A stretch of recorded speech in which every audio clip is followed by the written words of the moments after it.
বলে দিচ্ছি, কেউ পারবে না। অভয়ারণ্য হলো এমন একটা জায়গা, এই ধরো আমরা এখানে বাস করছি, এখানে কি কোনো প্রাণী বাস করছে? মানে আমরা যে এলাকাটায় বাস করছি, ধরো স্কুল আছে, আমাদের থাকার জায়গাপত্র আছে, আছে কি না?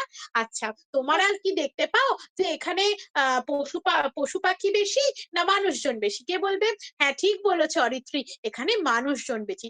ঠিক সেভাবে অভয়ারণ্যেতে নিজেরা পশুরা নিজেদের মতো থাকতে পারে, মানে নিজেরা নিজেদের মতো বিচরণ করতে পারে, নিজেদের ইচ্ছা মতো যা কিছু করতে পারে, এবং সেখানে তাদের কি করা হয় জানো? শিকার করতে নিষিদ্ধ করা হয়। বুঝেছো? সেই সমস্ত অরণ্যগুলোকে বলা হয় অভয়ারণ্য।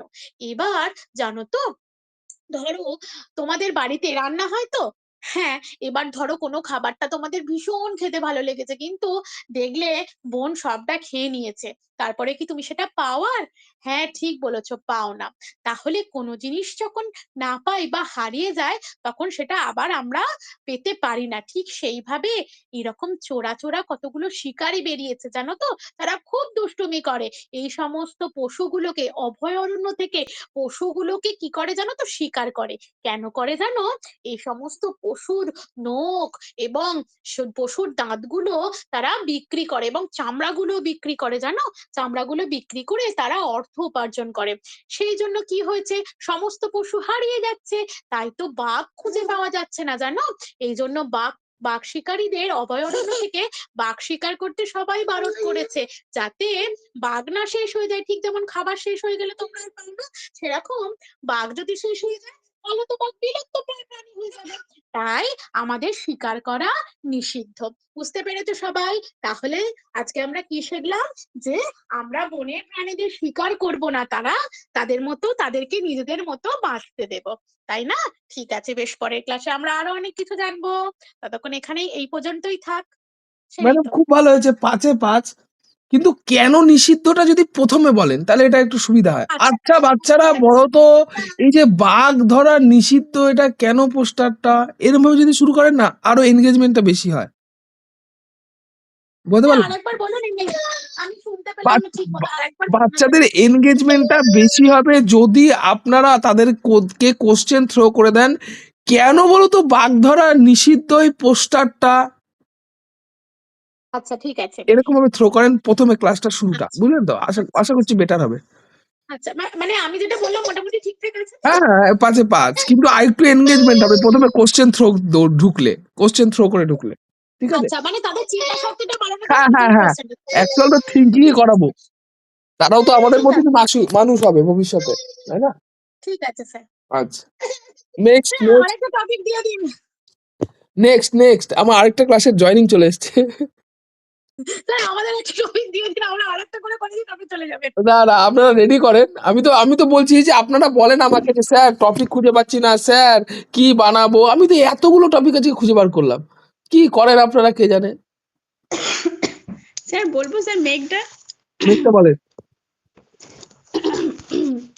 সুপ্রভাত ছাত্রছাত্রীরা, তোমরা সকলে ভালো আছো তো? বাহ, খুব সুন্দর। আচ্ছা বলো তো, দিনের বেলায় আমরা আকাশে আমরা কি দেখতে পাই? সূর্যি মামাকে দেখতে পাই, তাই না? আচ্ছা রাত্রিবেলায় কি দেখতে পাই বলো তো? চাঁদ দেখতে পাই, তাই না? আচ্ছা বলো তো, এগুলো তো আকাশ দেখলাম। আচ্ছা তাহলে বলো তো, বর্ষাকাল যখন হয় তখন আকাশটা কেমন হয় বলো তো? আকাশটাকে তখন কি হয়? মেঘে ঢাকা পড়ে যায়। আচ্ছা এই মেঘটা কিভাবে সৃষ্টি হয় বলো তো? হ্যাঁ, আজকে আমরা এই মেঘ কিভাবে সৃষ্টি হয় সেটা সম্পর্কেই জানবো। আচ্ছা তোমরা তো সবাই রান্না করো, তোমার মা রান্না করে, তাই না? আচ্ছা মিড ডে মিলেও তো রান্না হয়, তাই না? আচ্ছা যখন দেখো তো আমি একটা উনুন আঁকছি, আচ্ছা এখানে কি হচ্ছে বলো তো? হ্যাঁ, ভাত হচ্ছে, তাই না? হ্যাঁ, যখন দেখো তো এই ভাত যখন হচ্ছে, তখন দেখো তো একটা কি হচ্ছে? ধোঁয়া বের হচ্ছে, তাই না? আচ্ছা এটা কি ধোঁয়া? এটা কিন্তু ধোঁয়া নয়, এটা জানো এটাকে কি বলে? এটাকে বলা হয় জলীয় বাষ্প। বুঝতে পেরেছো? আচ্ছা আর তোমরা দেখেছো কোথায় জলীয় বাষ্প দেখেছো? আচ্ছা দেখেছো যখন সমুদ্র, পুকুর এগুলো কি হয় গ্রীষ্মকালে, কি হয় গ্রীষ্মকালে দেখবে সূর্যের আলো যখন পড়ে তখন দেখবে নদী বা পুকুরের জল দেখবে একটু শুকিয়ে যায়, তাহলে ওই জলটা কোথায় যায় বলো তো? ওই জলটা কি হয় বলো তো? জলকণা আকারে বাতাসের মধ্যে উপরে উঠে যায়, জানো তো? এর ফলে কি হয়, বাতাসে ধুলো থাকে, বাতাসে তো অনেক ধুলো থাকে। আচ্ছা তোমরা তো ধুলো দেখেছো তাই না? বাতাসে কি দেখবে, যখন তোমরা মাইক্রোস্কোপের সাহায্যে দেখবে, তখন দেখবে যে বাতাসে দেখবে অনেক ধুলো উঠছে, দেখবে। এছাড়া দেখবে আমরা যখন রোদ উঠে দেখবে, রোদের দেখবে জানলার দিকে দেখবে সরু যখন একটা রোদ আসে, তখন দেখবে অনেক ধুলো উঠছে। তখন ওই জলকণাটা কি হয় জানো তো, ওই ধুলোর সঙ্গে মিশে যায়, জানো তো? দিয়ে কি হয় জানো তো, জলকণা হয়ে যায়। আর বাতাসে উপরে উঠে যায়, তখন কি হয়, শীতল হয়ে যায়। শীতল হয়ে কি হয়, জমে যায়। তখন তাকে কি বলে জানো, তখন তাকে বলা হয় মেঘ। তারা কি করে, সূর্যের আলোটাকে আটকে দিয়ে নানা ভাবে ছড়িয়ে দেয়, তখন সৃষ্টি হয় বৃষ্টি। আচ্ছা এই মেঘকে আমরা ইংরেজিতে কি বলি বলো তো? হ্যাঁ, ক্লাউড বলি। তাহলে বুঝতে পারলে মেঘ কিভাবে সৃষ্টি হয়। আচ্ছা ম্যাডাম, আপনি একটা জিনিস করেন না, আমি বলছি আমার এটা বেটার লাগলো। এইটা যদি এরকম ভাবে করেন না আরো বেটার হয়।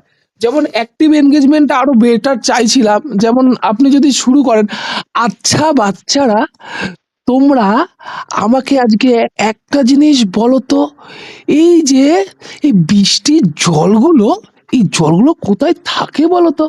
যদি এইভাবে শুরু করেন না আমার মনে হয় বেটার হয়। হ্যাঁ হ্যাঁ, দারুণ স্যার। ঠিক আছে। বৃষ্টির জলটা যখন, তখন বৃষ্টির জলটা আরে পুরোটা কি মেঘ, নদীতে। মেঘ মানেই তোর মধ্যে জল আছে। মেঘ মানেই তোর মধ্যে জল আছে, তাই না? হ্যাঁ হ্যাঁ এরকম হ্যাঁ, করেন, আশা করছি বেটার হবে। আর যেভাবে বুঝিয়েছেন তাতে 5-এ 5 কাটার জায়গা নেই, কিন্তু এনগেজমেন্টটা যদি আরেকটু করেন না তাহলে খুব ভালো হয়, লেকচার ক্লাস হয়ে যাচ্ছে।